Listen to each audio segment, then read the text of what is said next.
When Thomas turned 70, his daughter threw him a birthday party with balloons, cake, and a giant silver 70 banner stretched across the living room.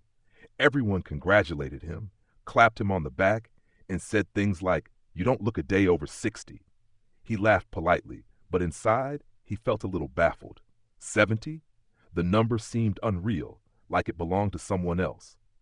When he caught his reflection in the mirror, the hair thinning, the lines etched around his eyes, he recognized the truth of his age.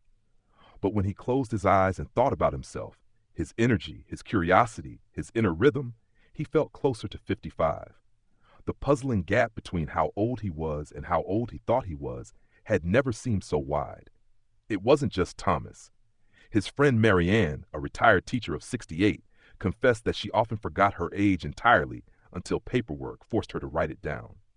68 sounds ancient, she said, stirring sugar into her coffee. But I feel like I'm in my 40s, maybe late 40s on a bad day. When she heard her students talk about old people, she never thought they were describing her. She still loved trying new restaurants, still danced at family weddings, still laughed until tears came. The number on paper simply didn't match the pulse she carried inside. Scientists call this subjective age, and Thomas read about it one afternoon in a magazine. He learned that people across cultures tend to feel younger than their actual years, often about 20% younger. At 70, you might feel 56. At 60, you might feel 48. Even people in their 80s often describe themselves as middle-aged. The gap wasn't just vanity. There were good reasons behind it. One explanation was memory. People measure themselves against their own past, not against strangers. Thomas remembered building a treehouse at 13, hitchhiking through Europe at 20, holding his newborn daughter at 30. Those moments weren't distant. They lived in him as if they had just happened. The mind compresses time. The decades don't feel as long as the calendar says. So while the world counts every year, the inner self remains anchored closer to youth. Another reason was comparison. At 70, Thomas didn't compare himself to 20-year-olds. He compared himself to his peers, and among them he often felt sprier. His knees ached less than George's. His memory was sharper than Richard's. When he walked briskly to the corner store while others shuffled, he thought, "I'm still young." Age became relative, measured against those around him, rather than the absolute number. Psychologists also wrote about identity. The self doesn't age at the same rate as the body. When Thomas pictured himself, he saw not the older man in the mirror, but the younger version who still hummed rock songs in the shower, who still dreamed about traveling to places he hadn't seen. The body grew older without asking permission from the mind, and the mind simply refused to keep pace. Marianne had her own theory. Passion kept her young. She loved painting, and when she stood in front of a canvas, brush in hand, she felt ageless. "When I'm creating," she told Thomas, "I'm not 68, I'm just me." Engaging in activities that absorbed her fully stripped away the awareness of years. Flow states, psychologists said, blurred the line of age. If you could still lose yourself in joy, how could you feel old? There was also the trick of the future. Young people measure their lives by how far they've come. Older people measure by how much time they think they have left. But instead of despairing, many quietly adjust their sense of self to stretch the horizon forward. To feel younger inside was a way of convincing themselves there was still plenty of time to travel, to learn, to live. Subjective youth was a strategy of hope. Thomas noticed how this internal age influenced his health too. Studies suggested people who felt younger tended to live longer and stay healthier. Perhaps because they walked more, socialized more, took more chances. Feeling young wasn't just illusion, it shaped behavior.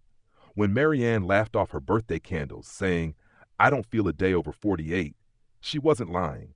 She was inviting her body to keep up with her mind. Still, there were moments when the gap between actual and felt age startled Thomas. When his grandson handed him a phone to fix a setting, he fumbled clumsily, slower than the boy expected. "You're old," the child teased innocently, and Thomas felt a sting. In that moment, he was suddenly 70. Not 55, not ageless, but 70 with stiff thumbs and outdated instincts. The gap narrowed sharply when life demanded proof of youth his body couldn't give. But most days, the younger self inside won. When he joined a hiking group, he was the oldest member by 10 years, yet he kept pace, panting but smiling. I forget how old I am until I look at the roster, he joked. The others didn't see an old man. They saw a lively hiker. The mirror told one truth, but the trail told another. Marianne's daughter once asked her, "When do you really feel your age?" Marianne thought for a moment. "When I'm filling out forms," she admitted. "Or when the doctor mentions numbers, blood pressure, cholesterol, the risk of this or that. But in daily life, hardly ever." The daughter frowned. "So you feel younger because you ignore reality?" Marianne laughed. "No, because reality is bigger than a number. I can know my risks, take my pills, and still feel alive." That was the heart of the puzzle. Age as number versus age as experience. Numbers marched forward relentlessly, but experience could stretch or compress depending on how it was lived. People like Thomas and Marianne weren't deluded. They knew their bodies carried years, but they also knew that their essence, memories, passions, curiosity, wasn't bound by the calendar. On his 71st birthday, Thomas didn't mind the banner as much. He even asked his daughter to take a photo of him with the giant 71, but privately he told himself 57. That was his real age, the one he felt inside. Later, when he went for his daily walk, he noticed his stride was brisk, his lungs steady. A group of teenagers passed him, laughing, and one girl said, "That old guy's keeping up." Thomas chuckled to himself. Old guy? Maybe to them, but not to him. As the years went on, Thomas came to see the gap as a gift. To feel younger kept him engaged, curious, moving forward. It softened the edges of fear about aging. It made every day feel less like decline and more like continuity. His actual age was 72, 73, 74. But his inner age remained about 20% behind, trailing faithfully, giving him room to live with energy. And perhaps that was the secret.